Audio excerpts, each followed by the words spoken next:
Bernie, can I firstly acknowledge the traditional owners of the land on which we stand and thank all of you in the research community for the research that you do that helps us close the gap in Indigenous life expectancy, something that must be the first priority of every health minister.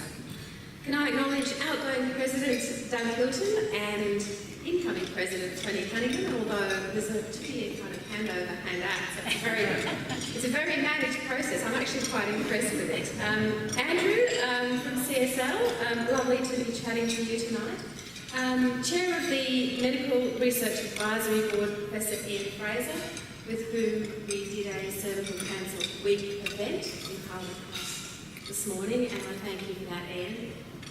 And I think when it comes to medical research a lot, because it's like the Prime Minister a favourite subject of mine, but as we did our event this morning, I reflected, I am actually the only Member of Parliament born in Africa, and I was born in Nigeria. And so I keep an eye on Nigeria from a long, long way away, having been back. But it's the case that in Nigeria, 14,000 women a year are diagnosed with cervical cancer. The population of Nigeria is about twice that of Australia. 14,000 women a year are diagnosed with cervical cancer, and over 8,000 die. In Australia, the figure is 900 diagnosed every year, and I think the 5-year survival rate is about 70%. So one of the great beauties of medical research is that we do it not just for ourselves but for the world. And the challenges of the Gardasil vaccine being taken up in Nigeria are not because the vaccine exists, but in just the protocols of getting it happening. But what I do know is that when that happens, those figures will drop as if they are falling off a cliff. So that, I think, underscores the importance not just of the discoveries that happen here that save lives, but the work that we all do every day that isn't just local but global. So I am indeed honoured to address you tonight. I want to heartily endorse the statements of the Prime Minister. You, the people in this room, and those who support you in your work are truly remarkable. You are the drivers of discovery and the enablers of possibility.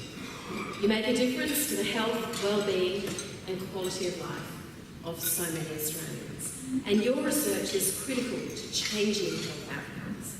You give people hope through new therapies, drugs, devices and models of care. Without health and medical research, our health system would be static. With it, our health system can be innovative and sustainable. Australians do care about health and medical research. A recent poll conducted by Research Australia found that healthcare is the area where science is rated as most important. Nearly 90% of respondents agree that health over their own lifetime has been improved as a result of medical research and innovation. Some researchers go above and beyond their research duties, and I'm particularly pleased to be able to congratulate those leaders dubbed the mighty men of medicine, according to Boss magazine. Professors Doug Hilton, Ian Fraser and Brendan Crabb. So here's some women. Here, please. And I know there are many.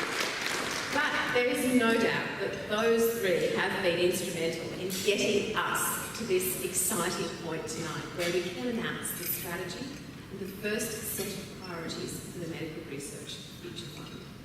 And I want to take a moment to thank you, Doug Hilton, in particular, for your presidency of AAMRI. Although you're stepping out of the top position, you will continue, I know, to be a force of influence in health and medical research.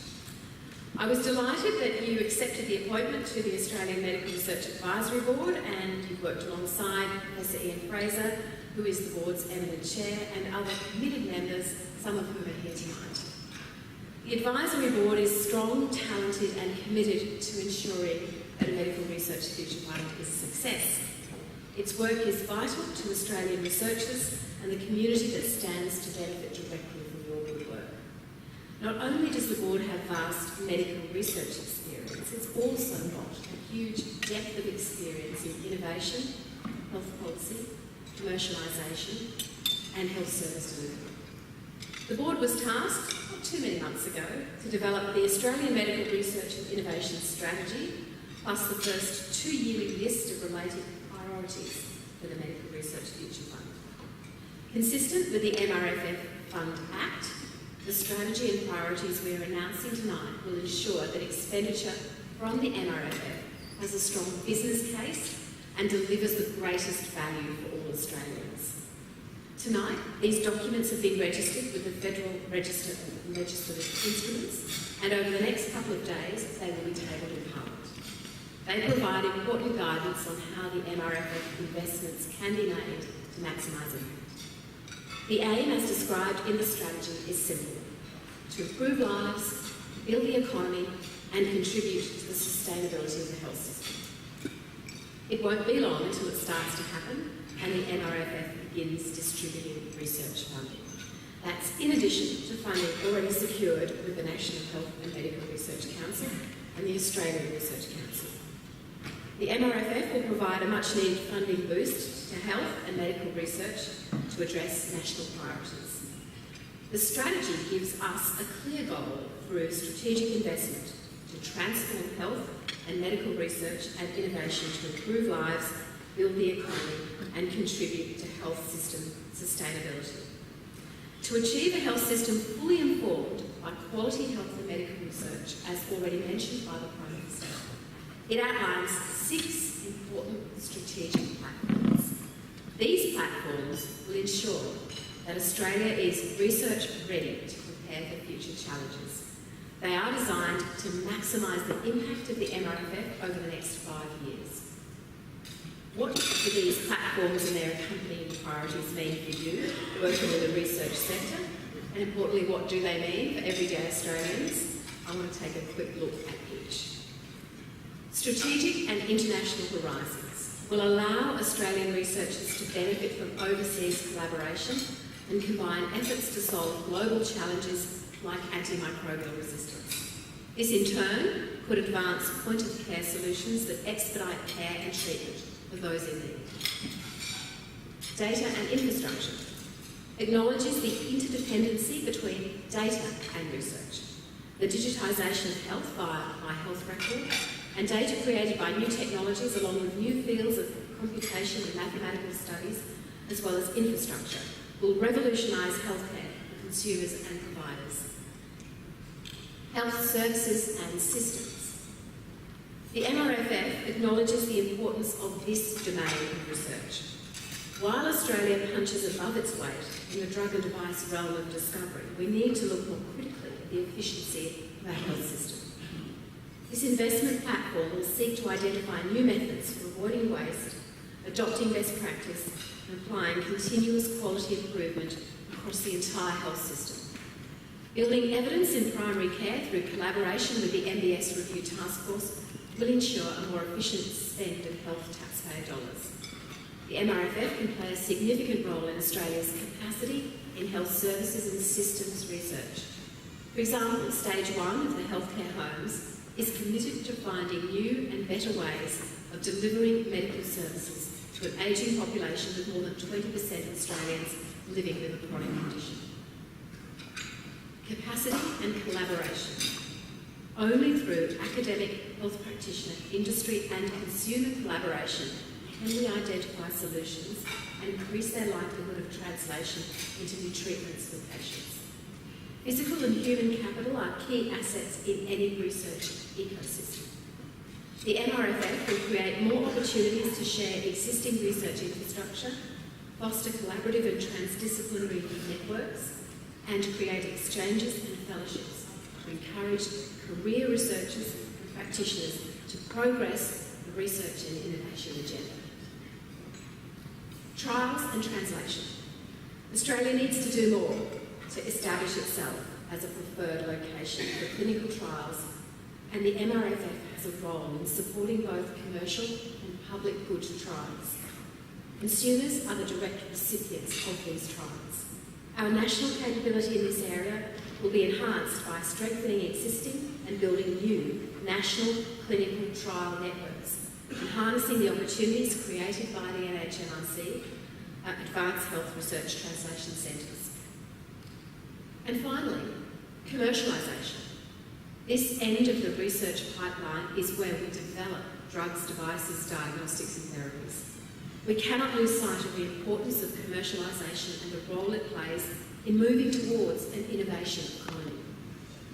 Entrepreneurialism, industry collaboration and capital stimulus help progress late-stage research to success. The Biomedical Translation Fund is a great starting point in this space. Commercialisation creates and enhances access to care for everyday Australians.